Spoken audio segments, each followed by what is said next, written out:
నమస్తే అండి, welcome to tree media.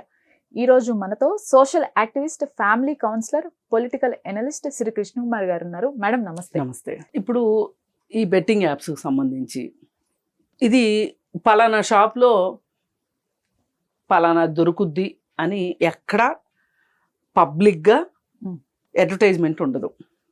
ఇప్పుడు కళ్యాణ్ జ్యువెలర్స్ ఉందండి, హోర్డింగ్ కనపడుతుంది, ఓకే, పేపర్లో అడ్వర్టైజ్మెంట్ ఉంటుంది.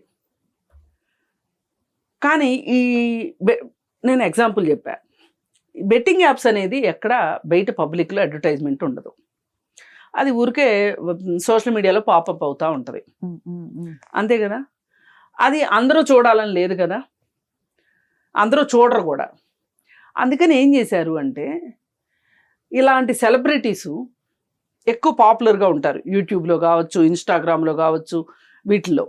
అందుకని వీళ్ళే పని కట్టుకుని ఆ బెట్టింగ్ యాప్స్ని ప్రమోట్ చేశారు. చేస్తే తప్పితే బెట్టింగ్ యాప్స్ ఉన్నాయని తెలీదు.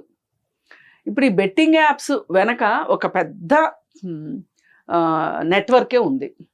అంటే నెట్వర్క్ అనే అనకూడదు, ఒక పోలీసులు హెల్ప్ చేస్తారు దాంట్లో, కొంతమంది పొలిటీషియన్స్ హెల్ప్ చేసే వాళ్ళు ఉన్నారు. అలాగే ఇది దేశాలు ఖండాంతరాలు దాటిన వ్యవహారం ఇది. సరే, నిన్నటి వరకు మనం ఎవరి గురించి మాట్లాడుకున్నాము? విష్ణుప్రియ, లేకపోతే సుప్రీత, లేకపోతే ఇంకొకళ్ళు వాళ్ళ గురించి మాట్లాడుకున్నాం. ఇప్పుడు వచ్చింది ఏంటి అంటే, అసలు బ్యాచ్ దిగింది. ఇప్పుడు ఈ అసలు బ్యాచ్ ఎవరంటే విజయ్ దేవరకొండ. నిన్నే మంచులక్ష్మి గురించి వచ్చింది అనుకోండి. ఇప్పుడు మంచులక్ష్మి, విజయ్ దేవరకొండ, రానా, ఈ ముగ్గురు వచ్చారు. హీరోయిన్స్ కూడా ఉన్నారు మేడం, నిధి అగర్వాల్, అనన్య నాగళ్ళ, వీళ్ళందరూ ఉన్నారు. శ్రీముఖి పేరు కూడా వచ్చింది బయటికి. వస్తుందండి, ఇంకా చాలా మంది జాతిరత్నాలు వీళ్ళందరూ వస్తారు, ఇంకా బయటకు వస్తారు. వీళ్ళందరూ, వీళ్ళకి తెలీదా అసలు ఆ బెట్టింగ్ యాప్ల వల్ల అన్యాయంగా ఒకళ్ళ డబ్బులు పోతాయి, అసలు చివరికి ఎవరికి డబ్బులు రావు, స్టార్టింగ్లో ఏవో వచ్చినట్టు వస్తాయి కానీ డబ్బులు రావు అని వీళ్ళకి ఎవరికి తెలియదు అనుకుంటున్నారా? అసలు మనం చెప్పే 4 మాటలకి ఇన్ని డబ్బులు వస్తాయా అనే ఒక కామన్ సెన్స్ పనిచేయక్కర్లా? ఇప్పుడు మనం ఇంత వాక్కుంటున్నామండి, కూర్చొని ఇంత ఆవేశపడిపోయి మాట్లాడుతున్నాం, మనకేం డబ్బులు వస్తున్నాయి చెప్పండి? ఎంత డబ్బులు వస్తున్నాయి చెప్పండి? మరి ఆ మాత్రం కామన్ సెన్స్ పనిచేయాలి కదా. ఇప్పుడు ఒకటే, ఎవరైనా సరే అందరి మీద కేసులు పెట్టాల్సిందే. పైగా ఇది మనీ లాండరింగ్ కేసు, అలాగే హవాలా ద్వారా డబ్బులు బయటికి వెళ్ళిపోయినాయి అనేది మనకి ఈడీకి అర్థమైపోయింది, ఎన్ఫోర్స్మెంట్ డైరెక్టరేట్ దిగిన తర్వాత అందరి మీద కేసులు అవుతాయి. ఎవరెవరికి ఎన్ని డబ్బులు రెమ్యునరేషన్ కింద ఇచ్చింది కూడా, పర్సంటేజ్లు ఎన్ని వచ్చినాయి అన్నీ తెలుస్తాయి. తెలిసి వీళ్ళందరి దగ్గర డబ్బులు కక్కించాల్సిందే. జన్మలో మేము ఇట్లాంటి పనులు చేయము అని చెప్పి వీళ్ళతో బాండ్ రాయించుకోవాల్సిందే. చట్టం అసలు ఏ విధంగా పనిచేస్తే ఆ విధంగా పనిచేయాల్సిందే. డబ్బులు మట్టుకు కక్కించాల్సిందే. ఇప్పుడు మరి కొన్ని వీడియోలు చేరాల్సిన వాళ్ళ దగ్గరికి చేరతాయి కదా, ఎవరన్నా కేసు పెట్టారా అని కొంతమంది చాలా తెలివిగా మాట్లాడుతున్నారు కదా, లాజిక్స్. మరి సజ్జనార్ గారికి తెలిసిపోయినట్టుంది ఆ సంగతి. ఆయన ఇప్పుడు ఏం చేశారంటే, ఎవరైనా సరే, ఏ ఫ్యామిలీలో అయినా సరే, బెట్టింగ్ యాప్ల ద్వారా డబ్బులు కోల్పోయిన వాళ్ళు ఎవరైతే ఉన్నారో వాళ్ళందరూ వచ్చి కేసులు పెట్టేయండి అని చెప్తున్నారు. ఇవాళ పంజాగుట్ట పోలీస్ స్టేషన్ తీరిక లేకుండా కంప్లైంట్లు తీసుకుంటుంది. సూర్యాపేటలో కేసులు నమోదైనవి, ఎక్కడ ఈ స్టేట్ మొత్తంలో కేసులు నమోదవుతాయి. అప్పుడు ఇంకా ఎవరో పెద్ద మనిషి మాట్లాడిన లాజిక్ కూడా పనిచేయదుగా. మీకు ఎవరిచ్చారు కంప్లైంట్? ఫలానా వాళ్ళు అడ్వర్టైజ్మెంట్ ఇస్తేనే మేము అది చూసే మేము చేసాము అని లాజిక్ లాగారు కదా, అది కూడా పోయింది. ఏది ఏమైనప్పటికీ ఒక్కటైతే వాస్తవం అండి, ఇలాంటి బిజినెస్లు ఒక రకంగా పాపపు కూడంటారు. నీకు ఎట్లా వంట పడుతుందిరా అంటారు. ఇప్పుడు ఈ బ్యాచ్ మొత్తానికి బాగా ఆస్తులు ఉన్నోళ్ళు ఉన్నారు, దీంట్లో వేల కోట్లు ఉన్నోళ్ళు ఉన్నారు, ఇంకా సరిపోలే వాళ్ళకి. అలాగే ఇప్పుడిప్పుడే అప్కమింగ్ డబ్బులు సంపాదించుకుంటున్న వాళ్ళు ఉన్నారు. పాపం ఎఫ్ఐఆర్ అంటే ఏంటో తెలియని వాళ్ళు కూడా ఉన్నారు.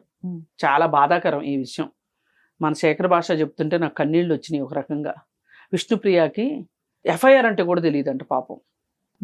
అండి ఇరుక్కున్నారు అని ఆయన చాలా బాధపడిపోతున్నాడు. అందుకని ఈ ఎఫ్ఐఆర్ అంటే ఏంటో తెలియని వాళ్ళు, మరి ఇట్లాంటి వాటికి అడ్వర్టైజ్మెంట్లు ఇచ్చి పాపం ఇరుక్కున్నారు. ఎరక్కపోయినా కానీ ఇరుక్కుంటే ఇరుక్కున్నట్టే కదా, అవును. తప్పదు కదా, బయటికి రావాల్సిందే కదా.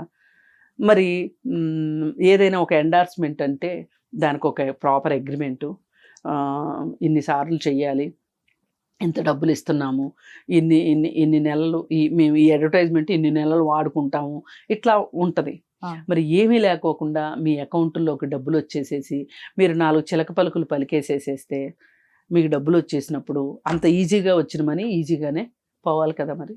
అందుకని నేను కోరుకుంటుంది ఏంటంటే, ఇప్పుడు ఇది ఇంత బహిరంగం అయిపోయింది కాబట్టి ఎవ్వరు కూడా దయచేసి ఎవ్వరు చెప్పినా ఈ బెట్టింగ్ యాప్ల జోలికి సామాన్య ప్రజలు వెళ్ళొద్దు, మీ జీవితాలు నాశనం చేసుకోవద్దు. ఈ ప్రపంచంలో ఎవ్వడు డబ్బులు ఫ్రీగా ఇవ్వడు. లలిత జ్యువెలర్స్ అయినా డబ్బులు ఊరికే రావు అని, ఇది వాస్తవం.